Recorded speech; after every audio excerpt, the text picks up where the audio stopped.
नमस्कार, खम्बागढ़ी KP news 24/7 में आपका स्वागत है। मैं हूं आयुषी विजयवर्गीय आपके साथ और आप देख रहे हैं हमारा राजस्थान बुलेटिन। तो चलिए खबरों के सफर की शुरुआत करते हैं और सबसे पहले एक नजर हेडलाइंस पर।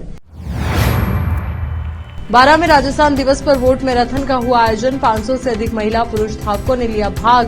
एकता के साथ ही 100% मतदान करने का संदेश। 12 आयुष्मान अस्पताल में गर्भवती महिला की हुई मौत। परिजनों ने अस्पताल प्रशासन पर लगाया लापरवाही का आरोप।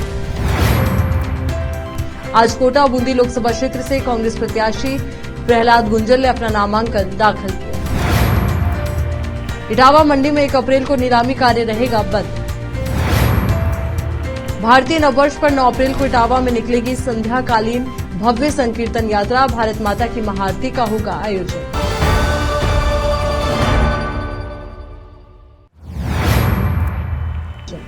अब देखते हैं समाचार विस्तार से। 12 में राजस्थान दिवस पर जिला प्रशासन द्वारा शनिवार सवेरे रन फॉर राजस्थान दौड़ का आयोजन रखा गया। शहर के खेल संकुल से सवेरे 7 बजे 500 से अधिक महिला पुरुष धावक ने एक साथ दौड़ लगाते हुए एकता के साथ ही 100% मतदान करने का संदेश दिया। शहर के कोटा रोड, चार मूर्ति चौराहा होते हुए धावक श्रीराम स्टेडियम पहुंचे, जहां उन्हें प्रथम, द्वितीय, तृतीय आदि स्थान के लिए नंबर दिए गए। इस कार्यक्रम में पुलिस और प्रशासनिक अधिकारी सहित विभिन्न संगठन व समाजसेवी कार्यकर्ता भी आयोजन में शामिल हुए। इस अवसर पर जिला कलेक्टर एवं जिला निर्वाचन अधिकारी रोहिताश सिंह तोमर ने इतनी भारी संख्या में धावकों के एकत्रित होने पर उनका आभार जताते हुए कहा कि मैराथन रनिंग एक मेडिसिन की तरह है। वो आपके दृढ़ संकल्प और परिश्रम को दिखाता है। इसके साथ ही उन्होंने धावकों को लोकतंत्र में अपनी पूर्ण आस्था रखते हुए अपने देश की लोकतांत्रिक मर्यादा को बनाए रखने के लिए लोकतंत्र में पूर्ण आस्था रखते हुए मतदान दिवस पर 100% मतदान करने की प्रतिज्ञा दिलाई। इस अवसर पर जिला पुलिस अधीक्षक राजकुमार चौधरी, एडीएम दिव्यांशु शर्मा आदि अधिकारी मौजूद रहे। 12 से संवाददाता ब्रजेश यादव की रिपोर्ट। लोकतंत्र में अपनी पूर्ण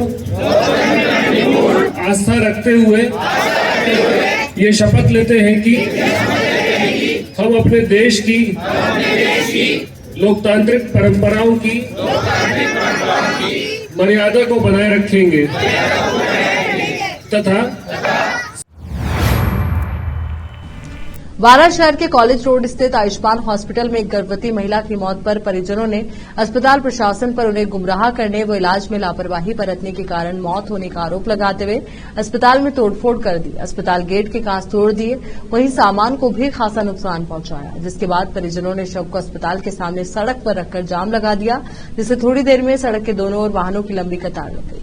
मृतक गर्भवती महिला नाहरगढ़ निवासी सुनीता बाई के पति बलबीर नागर ने अस्पताल प्रशासन पर आरोप लगाते हुए बताया कि उसकी पत्नी गर्भवती थी, जिसे शुक्रवार सवेरे 11 बजे अस्पताल में भर्ती कराया गया, जहां स्टाफ ने कहा कि नॉर्मल डिलीवरी हो जाएगी, लेकिन शाम 7 बजे डिलीवरी कराने से मना करते हुए उसकी पत्नी को कोटा ले जाने के लिए कहा। अस्पताल से बाहर निकलने से पहले ही उसकी पत्नी की मौत हो गई। बाद में कोतवाली पुलिस मौके पर पहुंची, जहां लोगों में खासा आक्रोश था। कोतवाली थाना एएसआई बनवारी लाल ने बताया कि रात्रि 9:56 पर उन्हें सूचना मिली कि अस्पताल में एक पेशेंट की मौत पर परिजनों द्वारा अस्पताल में तोड़फोड़ की जा रही है। मौके पर पहुंचने पर मृतक महिला सुनीता पत्नी बलबीर की मौत हो गई, जिसकी डेड बॉडी स्ट्रेचर पर सड़क पर रखी हुई मिली। मृतक के पति के हाथ में खून निकला हुआ था। वहीं अस्पताल के कांच टूटे हुए मिले। अस्पताल में कोई स्टाफ नहीं था। लोगों में खासा आक्रोश मिला। बाद में कोतवाली पुलिस द्वारा शव को जिला अस्पताल ले जाया गया, जहां डॉक्टर द्वारा घोषणा के बाद व मरीजों के परिजनों में समझौते के बाद मामला शांत हुआ। 12 से संवाददाता ब्रजेश यादव की रिपोर्ट। कोटा बूंदी लोकसभा क्षेत्र से कांग्रेस प्रत्याशी प्रहलाद गुंजल ने नामांकन से पहले पूर्व राम मंदिर कोटा जंक्शन पहुंचकर प्रभु श्री राम जी के दर्शन किए और उसके बाद विशाल जनसभा को संबोधित किया। प्रहलाद गुंजल के समर्थन में आज हजारों की संख्या में लोग रहे। प्रहलाद गुंजल का मुहूर्त के हिसाब से 2:15 का टाइम था। उन्होंने एक बड़ी विशाल नामांकन रैली के साथ अपना नामांकन दाखिल किया, जिसमें कांग्रेस पार्टी के नेता व हजारों की संख्या में कार्यकर्ता भी साथ रहे।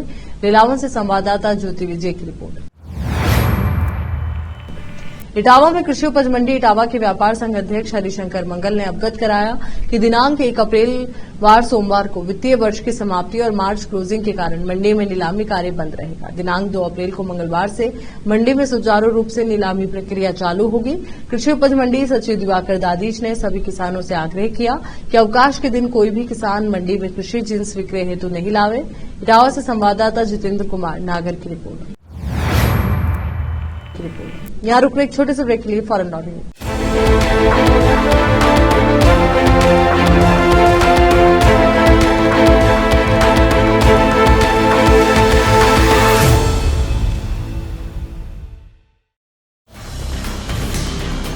हिंदुस्तान के हर कोने में हम हैं मौजूद।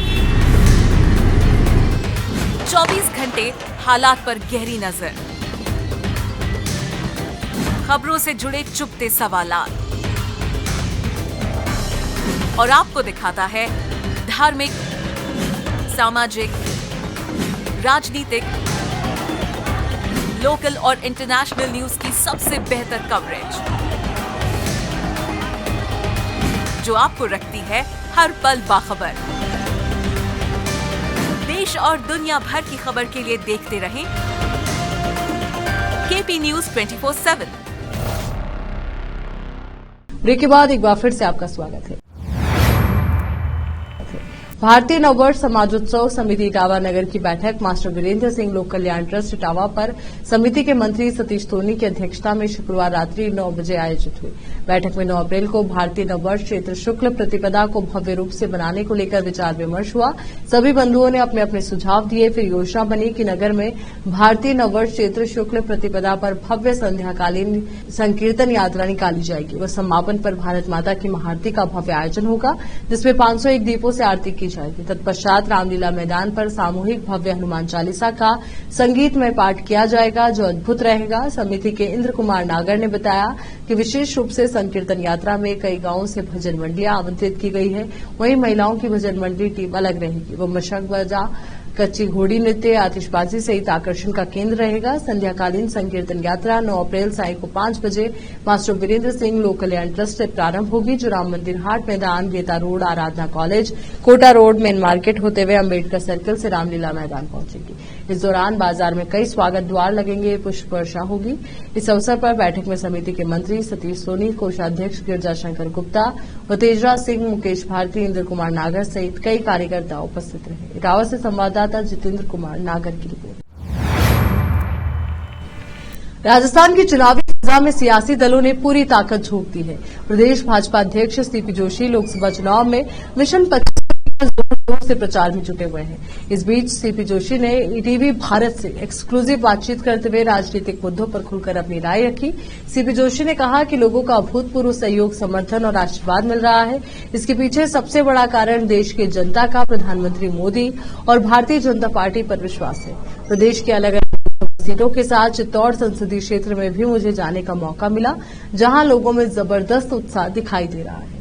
सीपी जोशी ने कहा कि 400 पार का नारा भारतीय जनता पार्टी ने दिया था, लेकिन अब लोगों की जुबान पर दिखाई दे रहा है। पिछले 10 साल के कार्यकाल को जनता ने देखा है, जो पूर्ववर्ती सरकारों से काफी अच्छा है। सीपी जोशी ने कांग्रेस पर निशाना साधते हुए कहा कि एक वो पार्टी थी जो अपने परिवार को एक देश मानकर चलती थी, जबकि दूसरी तरफ वो पार्टी है जो पूरे देश को अपनी परिवार मानकर चलती है। सीपी जोशी ने कहा कि जब इनके लीडर को ही अमेठी छोड़कर वायनाड जाना पड़ा, जिस अमेठी से उनके नेता को इतने सालों तक संसद में भेजा, जब वो लोग ही अपना संसदीय क्षेत्र छोड़कर चले जाए तो बाकी लोगों की क्या स्थिति होगी। इसलिए साफ दिखाई दे रहा है कि एक के बाद एक नेता पार्टी छोड़ रहे हैं और नेतृत्व के प्रति विश्वास नहीं है। जोशी ने कहा कि जब नेतृत्व कमजोर होता है तो इस प्रकार की स्थिति पैदा होती है। भीलवाड़ा में भारतीय जनता पार्टी ने अभी तक अपना प्रत्याशी मैदान में नहीं उतारा है। इसको लेकर सीपी जोशी ने कहा कि अभी कोई पेच नहीं फंसा है। उन्होंने बताया कि अब अगली लिस्ट आएगी तो उसमें भीलवाड़ा उम्मीदवार के नाम का ऐलान हो जाएगा। कांग्रेस के गठबंधन को लेकर सीपी जोशी ने कहा कि अब कांग्रेस बैसाखियों पर आ गई है। उन्होंने कहा कि राजस्थान ही नहीं, अलग अलग राज्यों में भी कांग्रेस क्षेत्रीय पार्टियों पर निर्भर हो गई है। जोशी ने कहा कि जिस कांग्रेस पार्टी ने देश में कई सालों तक राज किया, उस कांग्रेस पार्टी की स्थिति ऐसी है कि अब क्षेत्रीय दल उसे आंख दिखाते हैं। इसलिए कांग्रेस पार्टी को अपनी जान बचाने के लिए क्षेत्रीय दलों से गठबंधन करना पड़ रहा है। सीपी जोशी ने कहा कि भारतीय जनता पार्टी में कोई बगावत नहीं है। इतना बड़ा परिवार है, कहीं पर छोटी बड़ी बात होगी तो उसको मिल बैठकर सुलझा लेंगे। शांति धारीवाल ने प्रहलाद गुंजल से कहा, आपको कांग्रेस में आने के बाद अब कहना चाहिए कि मैंने जो धारीवाल जी पर आरोप लगाए थे वो गलत है। धारीवाल ने मंच से कहा कि प्रहलाद जी, आप पहले सांप्रदायिक ताकतों के साथ थे, अब आपको बनना होगा सेक्युलर। गुंजल मंच पर ही खड़े हो गए कुर्सी से और कहा कि आप जैसे सीनियर नेता को ये शोभा नहीं देती ऐसी बात। लेकिन धारीवाल ने कहा, जो मुझे कहना है मैं तो वो कहूंगा। भाषण खत्म होते ही गुंजल तेजी से मंच छोड़कर रवाना हो गए। इस बात पर नाराज हो गए प्रहलाद गुंजल। दोनों के समर्थकों ने एक दूसरे के खिलाफ मुर्दाबाद के नारे लगाए। इटावा से संवाददाता जितेंद्र कुमार नागर की रिपोर्ट।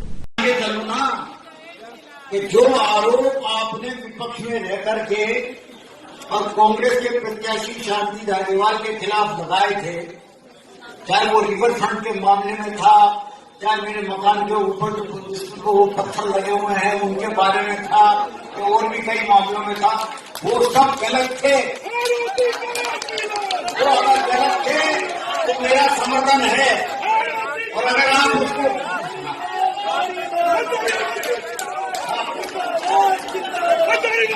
शांति बनाए रखें।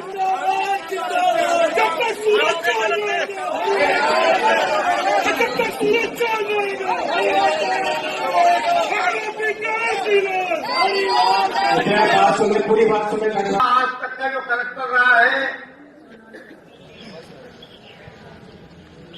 वो सांप्रदायिकता के विरुद्ध सांप्रदायिकता का रहा है, इसलिए आपको अपने आप को बदलना पड़ेगा और सेकुलर बनने की काम करना पड़ेगा।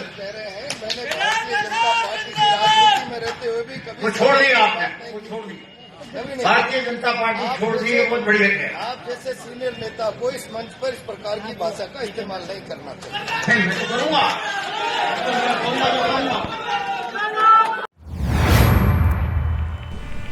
डूंगरपुर जिले की बिछवाड़ा थाना पुलिस ने राजस्थान गुजरात सीमा के रतनपुर बॉर्डर से अवैध शराब से भरे कंटेनर को जब्त किया। कंटेनर से 15 लाख रुपए की शराब के साथ 2 तस्करों को गिरफ्तार किया। आरोपी पशु आहार के आड़ में शराब की तस्करी कर रहे थे। फिलहाल पुलिस पकड़े गए दोनों आरोपियों से पूछताछ में जुटी है।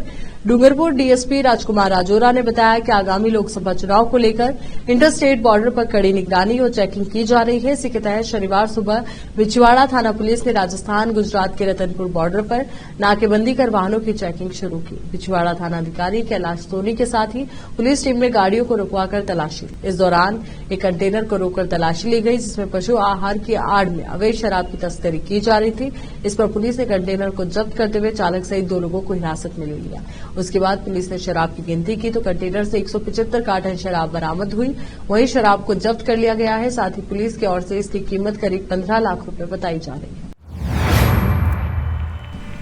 दिल्ली मुंबई एक्सप्रेसवे पर राजगढ़, लक्ष्मणगढ़ व गोसेवकों ने संयुक्त कार्यवाही करते हुए गोवंशों से भरी 2 पिकअप सहित एक गो तस्कर को पकड़ा है। भोरंगी धाम गौशाला के गोसेवक प्रशांत पंडित ने बताया कि शनिवार को सुबह दिल्ली मुंबई एक्सप्रेसवे पर संयुक्त कार्रवाई करते हुए 2 पिकअप व एक जिंदा गो तस्कर पकड़ा। दोनों पिकअप में कुल 9 गौवंश भरे हुए थे, जिन्हें पुलिस की सहायता से राजगढ़ कस्बे में स्थित भोरंगी धाम गौशाला पहुंचाया। वहीं एक गो तस्कर को लक्ष्मणगढ़ पुलिस को सुपुर्द कर दिया। उन्होंने बताया कि गोवंशों से भरी दोनों पिकअप गाड़ी को खाली करवाकर एक पिकअप को राजगढ़ पुलिस और दूसरी पिकअप लक्ष्मणगढ़ पुलिस ले गई।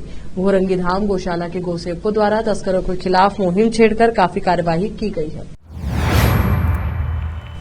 चलिए एक बार फिर से नजर डालते हैं हेडलाइंस पर। 12 में राजस्थान दिवस पर वोट मैराथन का हुआ आयोजन। 500 से अधिक महिला पुरुष धावकों ने लिया भाग।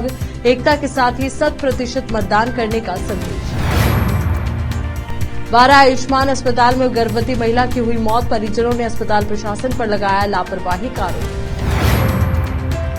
आज कोटा बूंदी लोकसभा क्षेत्र से कांग्रेस प्रत्याशी प्रहलाद गुंजल ने अपना नामांकन दाखिल किया।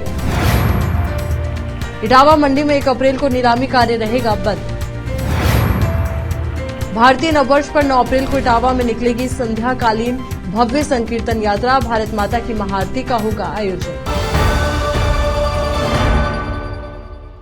केपी न्यूज के राजस्थान बुलेटिन में फिलहाल के लिए इतना ही। देश और दुनिया से जुड़ी तमाम ताजा खबरों के लिए आप बने रहिए केपी न्यूज 24/7 के साथ। धन्यवाद।